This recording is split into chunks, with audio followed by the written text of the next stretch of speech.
sexto, sétimo e oitavo ano, tudo bom com vocês? Então, olha só, nós continuamos hoje com aquele trabalho de rede quadra, nós continuamos hoje com o trabalho da rede quadra, nós continuamos hoje com o trabalho dos esportes de rede quadra e hoje nós vamos estar falando sobre o tênis de mesa. Professor, o tênis de mesa você conhece? A primeira pergunta, você conhece? Eu tenho certeza que vocês conhecem porque lá na escola é um jogo que tem lá para que a gente possa praticar. Principalmente no horário de intervalo, o tio Luiz sempre coloca lá para jogar, nas Olimpíadas da escola tem um momento que é o momento do tênis de mesa, então é um esporte que vocês talvez possam conhecer. Talvez alguns possam nunca ter jogado, outros sim, mas é um esporte que vocês conhecem. Mas eu queria levar vocês primeiro a entender a história do tênis de mesa. A história do tênis de mesa é o seguinte: ele foi nascido e desenvolvido na Inglaterra. Opa, então mais um esporte de rede quadra, nascido não, mas desenvolvido na Inglaterra.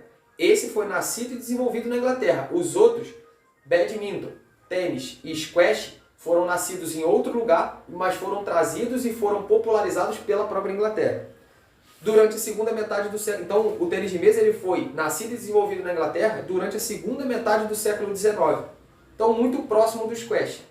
E teve a sua origem a partir do jogo medieval de tênis. Então, o tênis de mesa ele teve origem do tênis.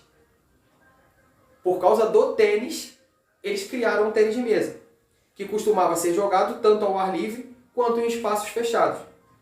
O tênis de mesa, portanto, foi concebido por ser um passatempo social, jogado em salas fechadas, especialmente no inverno, quando era mais difícil praticar o tênis de campo. Então, por que o tênis de mesa foi criado, professor? Ele foi criado por causa de um inverno. Da mesma forma que o vôlei foi criado por causa de um inverno muito rigoroso, o basquete foi criado por causa de um inverno muito rigoroso também, o tênis de mesa foi da mesma forma. No inverno lá, nesses países, neva. Na maioria dos lugares, neva. Então não tem como você praticar o tênis do lado de fora. O tênis normal que a gente viu do lado de fora, em quadras abertas. E não eram todos os lugares que existia uma quadra fechada de tênis. Hoje em dia, existe quadra fechada de tênis, existe quadra que tem aquecimento. Existem várias coisas, porque a tecnologia aumentou. Então, com o aumento da tecnologia, essas coisas começaram a acontecer. Mas naquela época, no século XIX, ainda não existia tanto isso. Então, o que eles fizeram para criar o tênis de mesa? Não tinha como jogar tênis em lugares abertos por causa do frio, por causa da neve, por causa disso tudo. Então, eles levaram esse jogo, uma adaptação do tênis para dentro dos lugares fechados, fazendo em cima de uma mesa, onde eu conseguiria trabalhar todos os movimentos do tênis, os mesmos movimentos que são feitos no tênis, praticamente são eles que são feitos no tênis de mesa, em cima de uma mesa, e eu conseguiria continuar treinando aqueles fundamentos num jogo mais social, mais divertido, e aonde eu conseguiria fazer com que outras pessoas também participassem. Os primeiros registros do tênis de mesa revelam um jogo rude, iniciado por estudantes universitários com livros dispostos no lugar da rede, e por militares que praticavam com equipamentos improvisados. Então, como que começou o tênis de mesa? De uma forma rude. Ainda não existia a raquetezinha de tênis de mesa e a redinha pequenininha que hoje tem lá nas mesas. Então eles inventaram. Ao invés da raquete, livro. Ao invés da rede, dividiam lá com alguma coisa, botavam uma madeira, alguma coisa no meio da mesa, da mesa que eles tinham lá, que eles usavam de refeitório e tudo mais, para poder dividir e continuar a começar a jogar. Então, assim, foram essas coisas que fizeram com que o tênis de mesa começasse, mas de uma forma rude. Ainda não existia a raquete e redinha que hoje existe. As raquetes podiam ser de madeira, papelão ou tripa de animal. Olha só que loucura. As raquetes eram de madeira, papelão ou até mesmo de tripa de animal. Cobertas algumas vezes com cortiça, que é um tipo de couro, lixa ou tecido. Então, dessa forma era feita uma raquete de tênis. As bolas de cortiça ou borracha. Então, olha que loucura.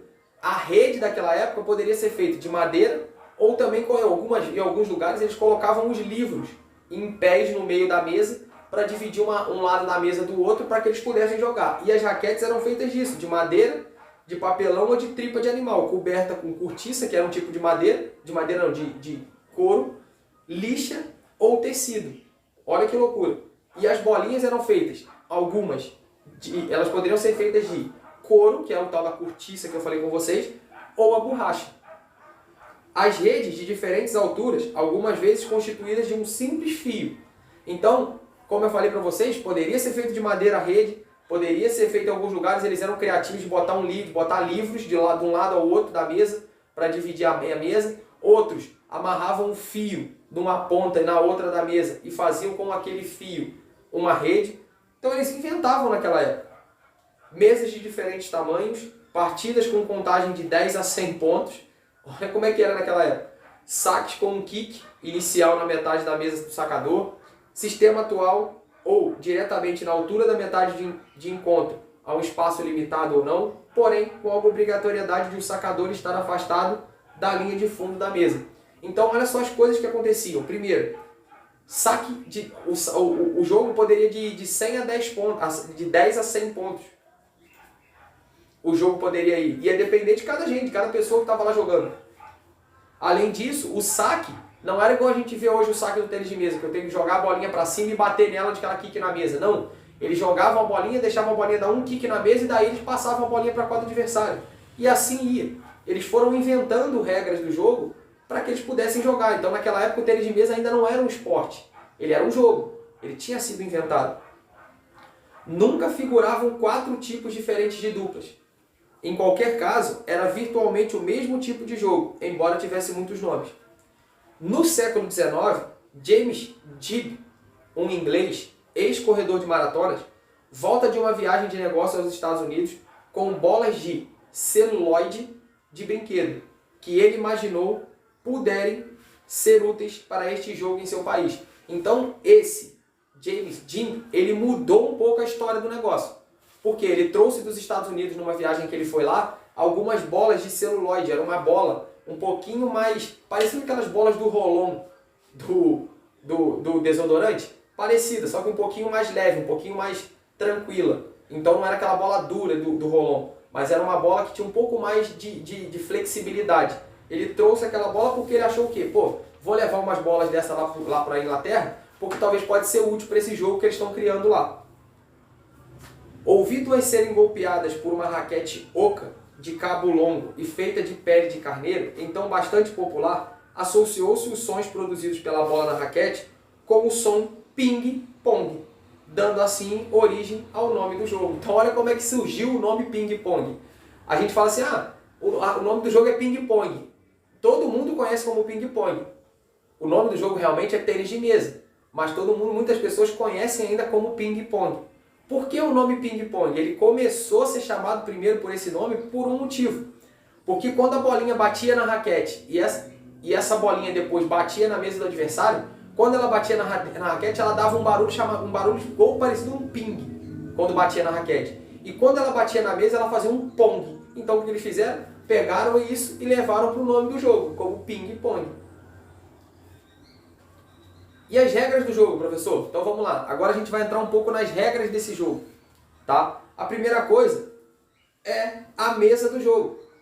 Ela tem 2,74 m de comprimento por 1,52 m de largura e 76 cm de altura.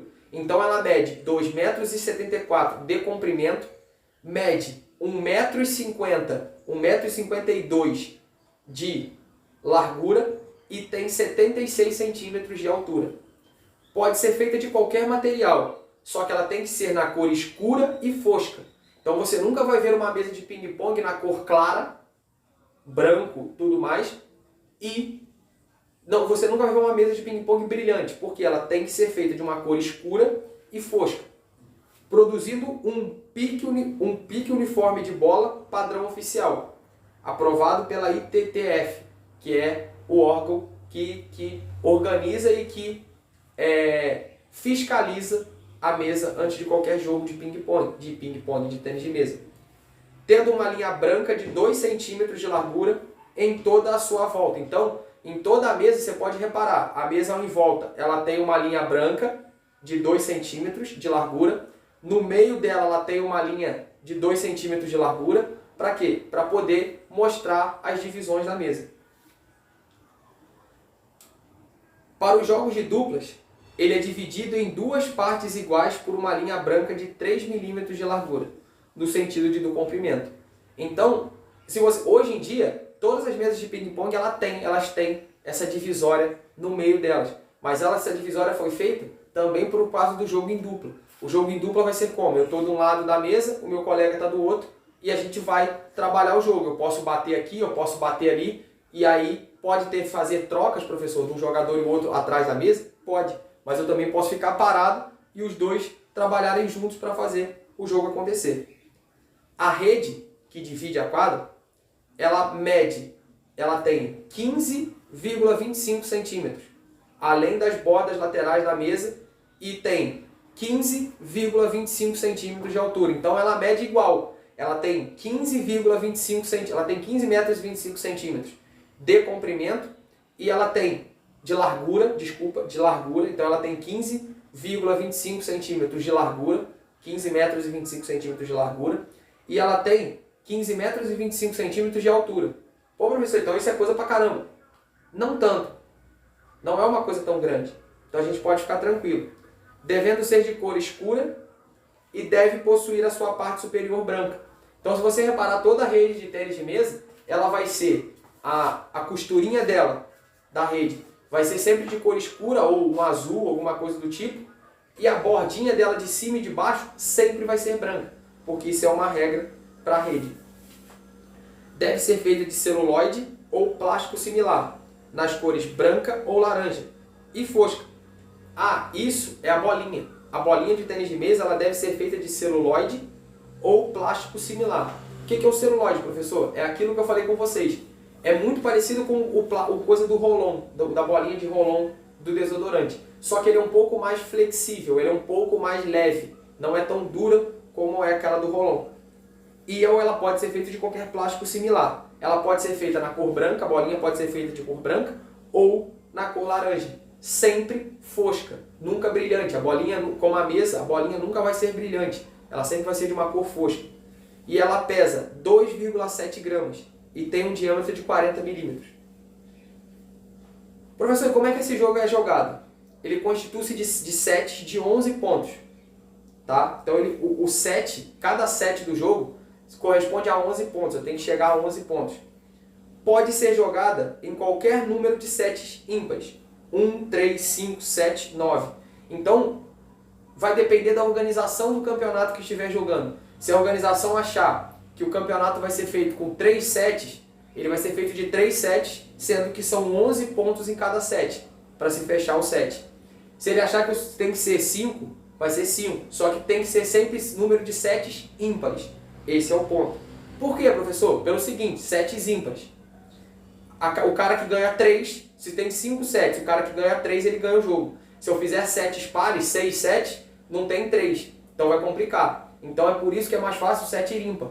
Por quê? 5. Se eu ganho 3, eu ganho o jogo. No caso de empate em 10 pontos, o vencedor será o que fizer 2 pontos consecutivos primeiro. Então vamos lá. Começou o jogo. Tá. O jogo acabou, o jogo está lá, 10-10. Quem fizer o 11º ponto ganha, professor? Não. E aí o jogo vai ser de 2 pontos. O jogador que fizer 2 pontos consecutivos, um atrás do outro, ganha o jogo. O atleta que atua o primeiro set num lado é obrigado a atuar no lado contrário no set seguinte. Então vamos lá. Primeiro set eu estava desse lado. No segundo set eu vou mudar de lado. Tá? Na partida quando houver negra, 1-1, 2-2 ou 3-3, os atletas devem mudar de lado logo que o atleta consiga 5 pontos. Tá? A bola deve ser lançada para cima, 16 centímetros no mínimo, da palma da mão livre na vertical, e na descida deve ser batida de forma que ela toque primeiro no campo do sacador, passe sobre a rede sem tocá-la e toque no campo do adversário. Então vamos lá. A rede então ela tem lá os 15 centímetros e 25 dela. Então como é que eu saco? Eu vou jogar a bolinha para cima, vou bater nessa bolinha com a raquete, fazendo com que a bolinha primeiro quique na minha mesa, passe por cima da rede e quique na mesa do adversário. Se isso acontecer, o jogo está valendo e aí vamos ver quem vai errar primeiro para poder fazer o ponto. Agora, se eu joguei a bolinha para cima, bati nela e ela passou direto, quicou direto na mesa do adversário, não vale. Cada atleta tem direito a 2 saques, mudando sempre quando a soma dos pontos seja 2 ou os seus múltiplos. 2-2, que é igual a 4, ou igual a 6, ou igual a 12. Então os múltiplos sempre vão ter troca de saque. Então cada jogador tem 2 saques. Joguei, saquei a primeira, joguei, saquei a segunda. Deu 2, então mudou. O cara do outro lado vai ter direito a 2 saques. E assim se vai até o jogo acabar. Com o placar 10-10, a sequência de sacar e receber deve ser a mesma. Mas cada atleta deve produzir somente um saque até o final do jogo. Então vamos lá, empatou, 10-10. Joguei a bola para cima, saquei. No saque seguinte é de quem? É do adversário. Se eu fizer um ponto, eu ganho o jogo. Se eu não fizer, o saque vai ser meu e eu vou ter a chance de fazer mais um ponto para ficar à frente. E assim por diante. O direito de sacar ou receber primeiro, ou escolher o lado, deve ser decidido por sorteio. Ficha de 2 cores. O que é isso? Vou continuar. Sendo que o atleta que começou a sacar no primeiro set, começará recebendo no segundo set, e assim sucessivamente. Então vamos lá. A forma de sacar é através de sorteio. A forma de saber quem vai começar o saque no jogo é sempre por sorteio. Nos outros jogos que nós vimos era por moeda. Nesse não. É 2 papéis coloridos. O cara vai escolher, um cara vai escolher um papel, o outro vai escolher o outro. Vão tirar no sorteio. O papel que saiu, aquele cara vai ter direito de sacar no primeiro set. Se ele sacou no primeiro, no segundo set, quem começa o saque é o adversário e ele vai receber. O que sacou no primeiro vai receber no segundo. A partida deve ser interrompida quando? Então, quando que uma partida de tênis de mesa deve ser interrompida? Quando o saque queimar a rede. Então, o cara sacou, a bolinha bateu na rede, a partida é interrompida. Ou o adversário não estiver preparado para receber o saque. E desde que não tenha tentado rebater a bola. Então, tá lá, o cara está lá viajando, o cara foi e sacou. Opa!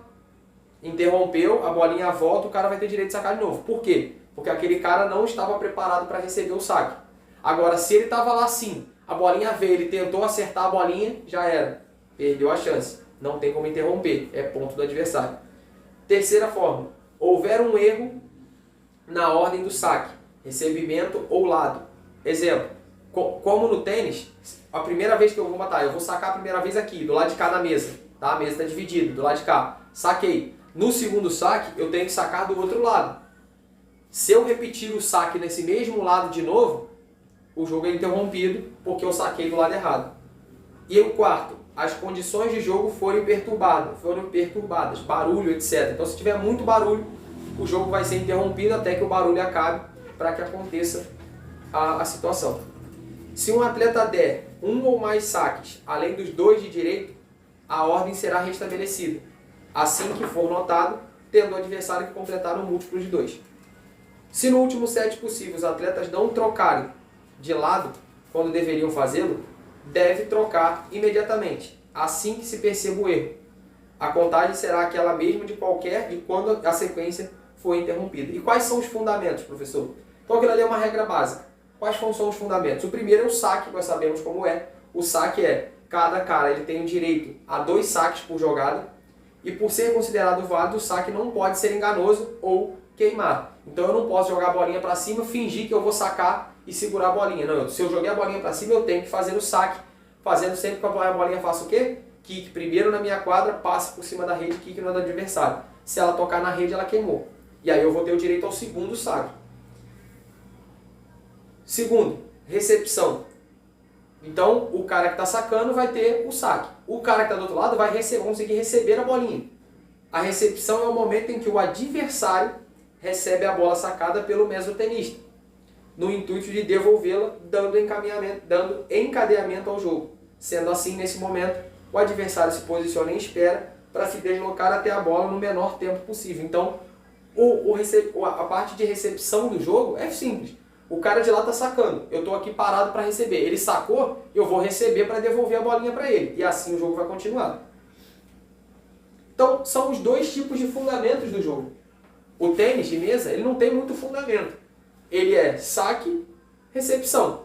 Agora, professor, tem os mesmos fundamentos do tênis? Tem. Se você parar para pensar, eu tenho o forehand, que é a batida na bola com a palma da mão da raquete virada para frente. Eu tenho o backhand, que é quando eu viro a raquete ao contrário para bater nessa bolinha, então eu tenho o backhand. Agora, eu tenho a largada, que eu faço na bolinha para poder jogar a bolinha perto da rede. E aí são técnicas que o cara vai acostumar. Agora, tem alguns fundamentos do tênis que não existem no tênis de mesa. Um deles é o voleio. No tênis de mesa eu não tenho voleio. A bolinha tem que quicar na minha quadra. Eu não posso bater na bolinha sem que ela quique na minha mesa. Então, eu não tenho como fazer o voleio. Porque o voleio do tênis é eu bater na bolinha sem que ela quique na quadra. No tênis de mesa isso já não existe. Agora, o forehand e o backhand, lembrando de novo, o forehand, a palma da mão na raquete virada para frente, eu bati na bolinha. Então esse aqui é o forehand.